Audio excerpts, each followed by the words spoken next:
Hello and welcome to the NewsX Sunday Guardian Roundtable. Well, of late in Parliament and even outside, we're hearing a lot of noise about the North-South divide. There are certain decisions of the government that has sparked off this debate once more. One, of course, is the new education policy with this whole, understated but explicit imposition of the three-language formula that has got the South all riled up because they're seeing this as the imposition of Hindi through the back door. There is also the delimitation. As you know, the 1971 census, the seats were divided according to that. This was supposed to be a relook was supposed to be happening in 21, which was further pushed to 26, and now it is the time for the 2026 census. Are the seats, once the census is in, will the seats be again divided in terms of population? If that happens, will the South be penalized for population control and other performance indices? Will the South then not get the seats as it is? The divide between the North and the South in terms of parliament representation is not fair. Will it be further, will that gap further widen? That is a big fear amongst the South. And today we are here to discuss this. I have with me on the panel Karthi Chidambaram. He is the Lok Sabha MP from the Congress Party. I have John Brittas. He's from the CPM. And Aditi Fadnis. She's a political editor and a columnist and an author. We don't have someone from the BJP here. We tried, but we couldn't get someone. So main thing is also this is not really a BJP Congress issue. If you look at it, apart from Karthi and other congressmen from the South, perhaps, the North, congressmen from the North are not speaking so much on this. Even the India Alliance allies are not speaking too much who are there from the North. For instance, TNC, Akhilesh Yadav are not talking. So really, at the end of it, Karthi, it is the South for itself. See, people will only speak up when there is an issue pertaining to them. I mean, very rarely do people speak up when it doesn't affect their core constituency. As far as Tamil Nadu is concerned, it's very clear that if you have a delimitation exercise purely on the basis of population, and even if you cap the parliament at 543 or extend it to 888, we will have far lesser representation in the Lok Sabha than what we are having now. So that is unfair, because if you're only going to use population as a metrics to determine the number of seats, and that will hold true for all other southern states as well. And so I know it's not getting implemented tomorrow morning, but there is a process to it. But it's only fair that we raise this issue now, so there is some sort of debate, discussion, and we might find some middle ground along the way. What could be the middle ground? See, the Joint Action Committee of the Chief Ministers and the leaders of the southern states and the states which are getting affected suggested that we freeze this for the next 25 years as it is, as the strength of the parliament and the ratio in the parliament. So the Indian population sort of stabilizes in this 25 years, and then we can do another exercise. This was exactly what was proposed earlier as well and implemented. So this is not really a holistic permanent solution, but this is a stopgap. But I'm not necessarily advocating one way or the other. But all I'm trying to say is that purely a delimitation exercise based on population will shortchange the South. Okay, freezing, John, is one situation, but because there is also a larger issue of proportionate representation to be addressed. So how do you see, is there a way out, or are you also in favor of freezing or not taking a decision on this? I need not mince my words as my friend Karthi, because he has got interest in North India also. But let's not forget you have a journalist background also. Let me be a little blunt on it. Basically, earlier the dictum was that perform and excel. Now the dictum that is practiced is perform and perish. You can see any vertical or every vertical. And it's a question of federalism, which is supposed to be the basic tenet of the Indian Constitution. See, now the controversies that are surrounding, it's not limited to delimitation alone. It's naturally affects the entire gamut of center-state relations. Think for one vertical called education. Just because we didn't implement one small component of the Samagra Shiksha Abhiyan, that is PM Shri, 850 crores have been held up at the center. And even that money is not a charity from the center. They have amassed this money in the form of surcharge and cess, which need not be divided amongst the states. So there is unscrupulous way in which they have, took the money out of the states. Now they give us as though it's their charity center's money. So it's not limited to delimitation. So our suspicion is there. Now, there could be a question why, there is a animated debate now. No, 2026 is a freeze, still freeze. Now Yes. we are at 2025. And the Home Minister has not assured. Earlier, I remember that when that issue came up during Atal Bihari Vajpayee's time, without even a debate, Vajpayee and Advani made it very clear. We will not penalize those states who have successfully implemented national population policy. I asked a question, pertinent question in Rajya Sabha.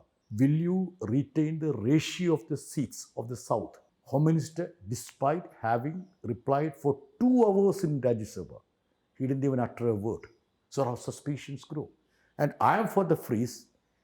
If they don't want to freeze, if they want to increase the seats, our share, which is 24% at present, should be retained. It should be non-negotiable. Now, out of 543, we have 129 seats, which translates to 24%. Let this 24% be there. There are people in the South who ask that seats should go up because with 18% population, they contribute 36% of the GDP. We don't want that, of course. Though we contribute much more to the national exchequer, we don't have any increase in that. See, but a larger parliament will also be very unwieldy. See, That as is it is the with other problem. 543 people, I mean, we don't get any time to speak and we can't really have any effective debate. With another 340 more people at 888, that seems to be the number which is being touted. It will become just like the People's Communist Congress, where they'll all congregate in a large hall and do synchronized clapping and go away. There won't be any meaningful debate. I don't think a larger parliament will be a more effective parliament. I don't believe that at all. So there's a problem of Priya, logistics. just to and- add one thing, see the number of sittings also are going down. Earlier Already. we used to have 100 sittings. Now it is hardly 55. That also is very important. Lesser sittings and a larger parliament will make Parliament. it doubly ineffective. So how do you, I mean, it doesn't answer the problem, which is adequate representation. Well, I think adequate representation is one part of the problem. The other part of the problem is the notion of imposition. Nobody wants to be made to do anything that they don't want to do. So if Tamil Nadu says that we have 1 crore 3 lakh schools and we follow the 2-language policy and we work perfectly well with that, and the Kendriya Vidyalayas, of which there are 100 and something, maybe 103, they follow a 2-language formula, but they don't have a 0 teacher for Tamil. So that itself answers the question that the 3-language formula doesn't really work. And efforts to make it work, I think, have to be negotiated. They cannot be imposed. And I totally concur with Mr. Britas when he says that Samagra Shiksha Abhiyan money does not belong, is not anybody's father's property. It is on the basis of sharing. So you cannot impose the condition that you have to learn a language in order to get access to those funds. So imposition, I think, is this most important issue. And that is, I mean, that cuts at the very root of federalism, and it affects everything. Everything that you touch, is influenced by federalism. I have to say that this government has not used Article 356 in the time that it has been in power. It has almost misused it. almost never used that power to dismiss state governments, legally elected state governments, which is a far cry from what the Congress had done. Correct. But at the same time, centralization and this sense that there has to be Hindi, Hindu, Hindustan is not, I think, acceptable to the rest of the country. See, well, on the dismissal, I mean, while I don't defend the dismissals previously of the Congress, what the central government or under the Congress did, it's now become more difficult to post the Bombay judgment. SR Bombay case. So it's not that easy anyway. But they of course have Niyat nahi neeti. Operation Kamal, which is akin to. But the Supreme Court judgment should not deter BJP from doing anything. So That is the other. That's okay. Anyway, I mean, credit where credit is due. They have not dismissed. But this imposition is very complicated. It's almost is viewed at least in Tamil Nadu as a cultural assault, not only as a imposition of language. And there is and there is no evidence to suggest that learning 3 languages at a formative age is necessary for for a holistic education. There is no empirical evidence to suggest that. And if it is, and as it is in government schools, I mean throughout India, I'll be hard pressed to find any government school teaching two languages properly, where students are proficient in two languages. Why this third language idea is even being imposed on somebody? I know they keep saying no, the third language can be anything of your choice, but anything of your choice means only Hindi, because what will there be demand? Will you go to Shivaganga and ask in a village school what third language do you want to learn? In fact, they don't want to learn a third language. There is no demand. There is no demand locally. And the other thing is, I mean, they say, oh, we will integrate better, we will have better business. That's again wrong. Lakhs of workers from north of India come to south of India, come to Tamil Nadu. We welcome them. None of them have any basic knowledge of Tamil when they come there, but they pick it up on the job, working Tamil within a year or so. The same way, if somebody from Tamil Nadu is forced to go to the north of India and has to exclusively communicate with people who only speak Hindi, they'll pick up the language. End of story. At least.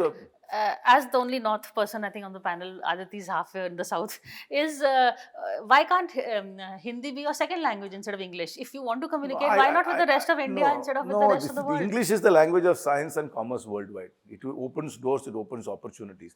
Can anybody tell me that knowing Hindi somehow gives you greater educational or higher education opportunity, or do they give employment opportunities? Is there any scientific paper in the world which is only exclusively available in Hindi, that our students need to learn Hindi in order to access that?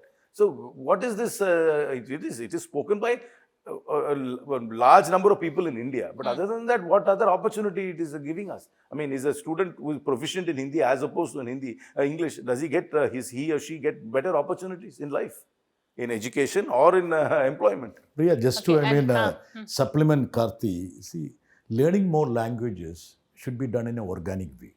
Shouldn't be imposed.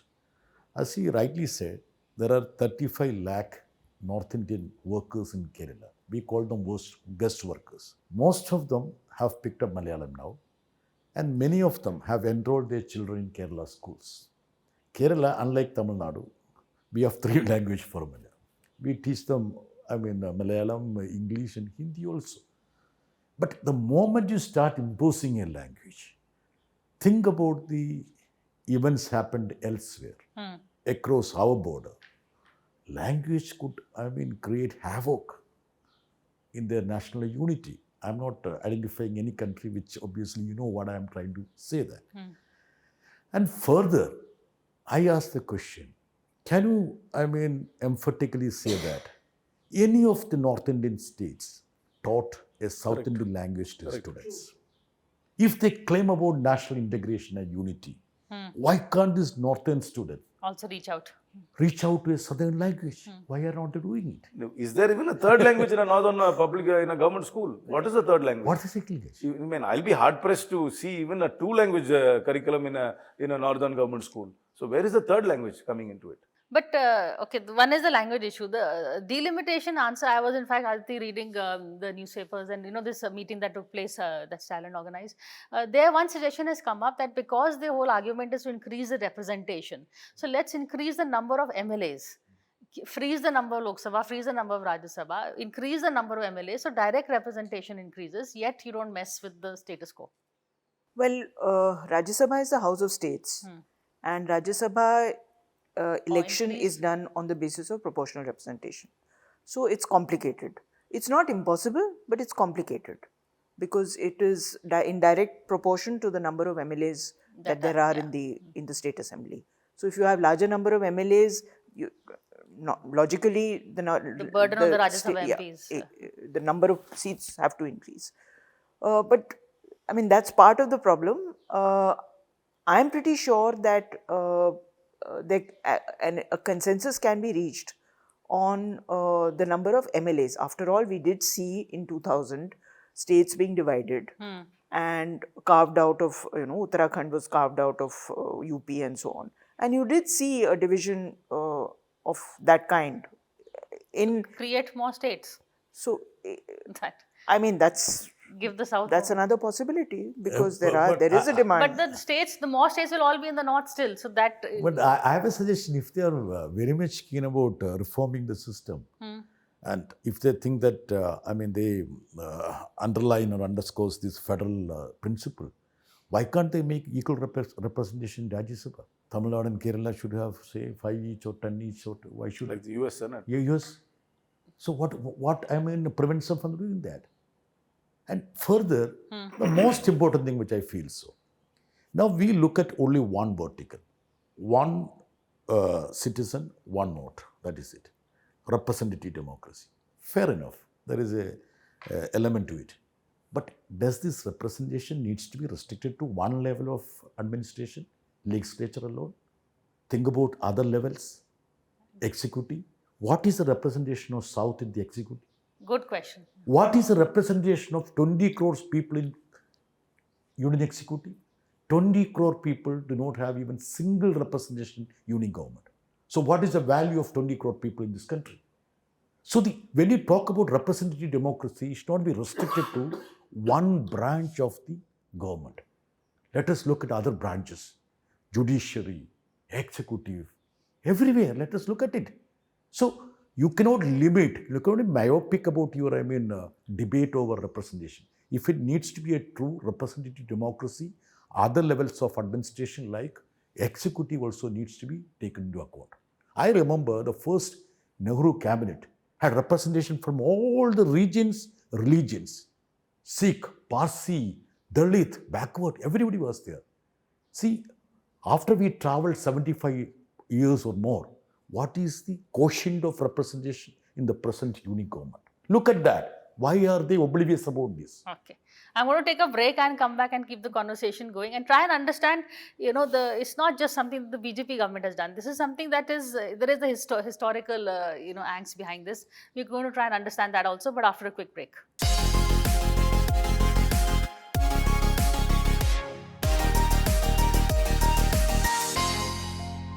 Hello and welcome back to the NewsX Sunday Guardian Roundtable. We are here discussing, the show is called Southern Discomfort. So we've seen a couple of issues, policies by the government that have not gone down well with the South and further widened the North-South divide that does exist. John just spoke about proportional representation, not just in terms of Lok Sabha and Rajya Sabha MPs, but also in, decision-making, executive, judiciary. See, you have to first answer whether India is a union of states or are states just administrative blocks. I mean, are we distinct people in different states who have come together to form a union, or it's just that everybody is an administrative block? If you're going to respect the fact that all states have their own ethos, culture, and they need representation, then you will have a much more an umbrella kind of an executive and a judiciary. But if you think that they are just administrative blocks, you will not treat you think that administrative blocks need not be represented. But I think we are a compact of different people. I mean, this unitary notion of India, is something which I challenge. I think, yes, we have come together voluntarily. We have come together by the force of history, particularly to the colonial history. But we are distinct people speaking distinct languages and having distinct cultural practices, and that must be respected. And this idea of this, one that, which is typically not necessarily only a BJP construct. Sometimes even the Congress party, because it's so Delhi-centric and it's so dominated by the politics of North India, seems to thrust that. I mean, I can bet my house that I can go to an UPSC aspirant today and ask him to name 5 freedom fighters from the South. They can't name even one because nobody's taught anything. It's a complete, even history, narrative, everything is from the perspective of what happens in North India or in the Hindi heartland. There is no respect or recognition for the contribution and the value the other provinces bring to the table. I should appreciate Nice Karthi for being candid and honest. This business of concentration hasn't happened in Modi's era. It happened. There is a history, yeah. It happened, except for some coalition governments, it happened every time. And during Congress period, let's see that most of the issue of concentration or taking away the subjects which were in the state list happened during Congress regime. Education was taken out of the state list. And made it a concurrent. Concurrent list is the biggest farce in this country. There is nothing called concurrence there. It's all unilateral trampling upon the stage.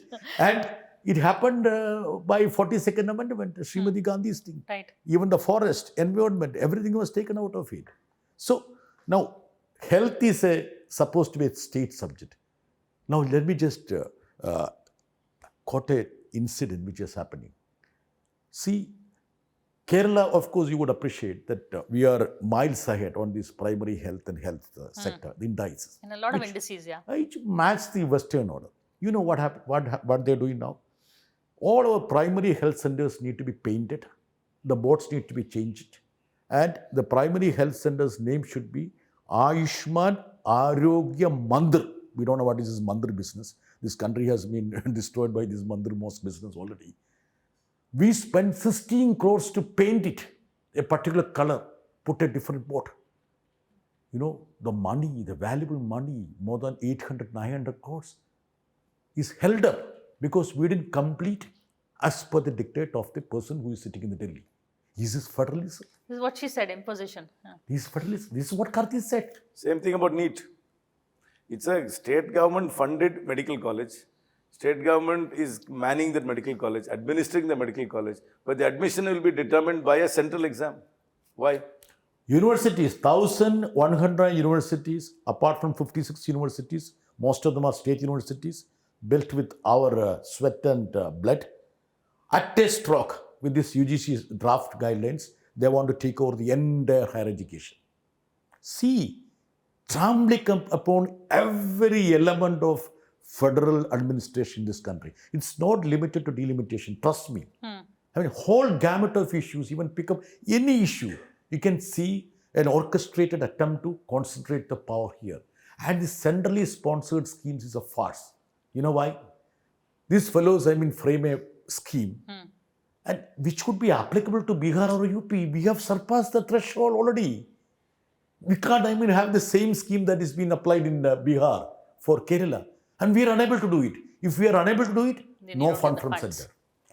Well, having said that, that's all okay. But the point is that state governments do not necessarily are not necessarily repositories of all wisdom all over the world, right?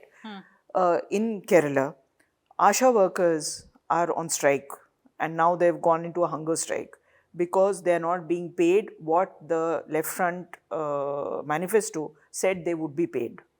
Now, the state government, the trade union linked trade unions are calling them anarchists. They are calling them, people who are undermining the system and so on.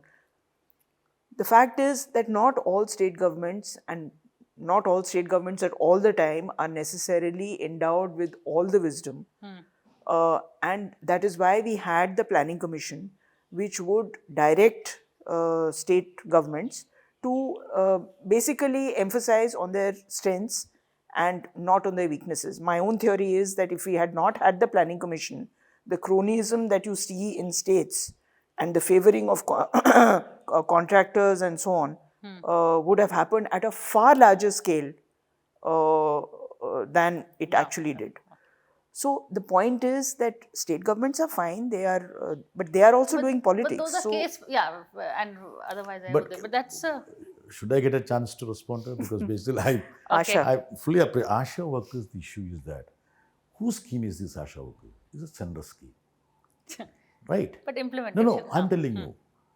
They, devised a scheme. They wanted the state also to cooperate with that. 60% needs to come from the center, 40% from here. Now what is happening to all these schemes, central schemes?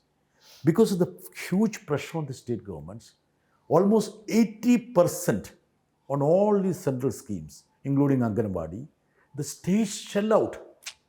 And supposed to be the money which should come from the center, they hold it up on some pretext or other. This is the reality. So my request to them is that if you are unable to increase the honorarium, please don't come up with schemes after schemes. Give the money to us because we are entitled to the money. We collect the tax and give to them. See, for 1 rupee we send it to the center, how much we get it back? 40 paise. 29 for Tamil Nadu. 29 for Tamil Nadu. Think about it. See, during British period, India was a colony. Now, I will say that, I will not mince my words. Now, South is a colony of the North. South is that how you feel? See, the narrative and the overall thrust is a very Delhi-centric a Hindi thrust, and that irks us a lot.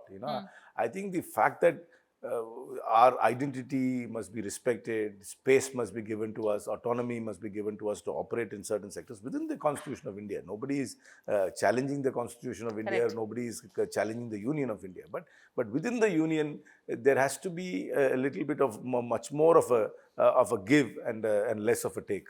But finally, it is going. So, what is the way? Is this, are you seeing this as a tyranny of the national parties, to end it all? What is the way out of this? Because whether it's the BJP or the Congress, and the center will be ruled by one of them playing a dominant role. So, how does the South get to have a fair share? Not just the South, there's Orissa also, there's Punjab also. There's Assam also. And Assam, Northeast. I mean, we have seen a very bloody struggle in Assam in the decade of the 80s and the 90s for their rights, and exactly describing themselves exactly as what Kerala sees itself as, which is a colony of the north.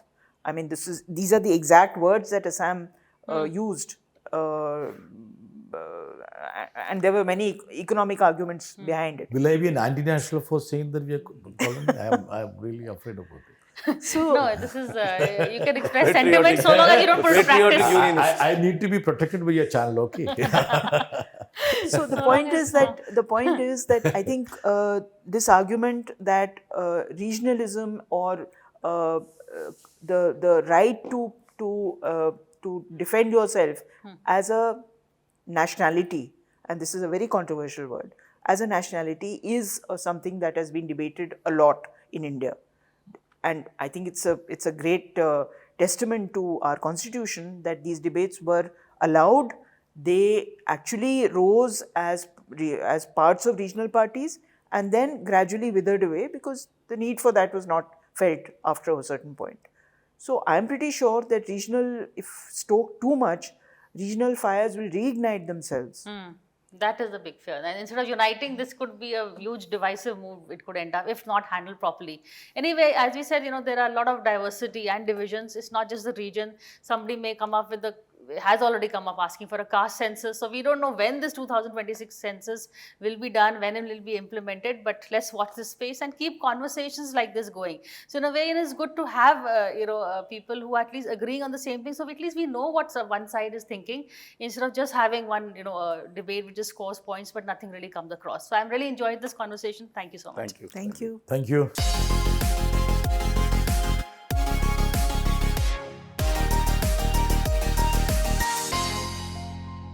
For more such videos, subscribe to the NewsX YouTube channel, hit the bell icon.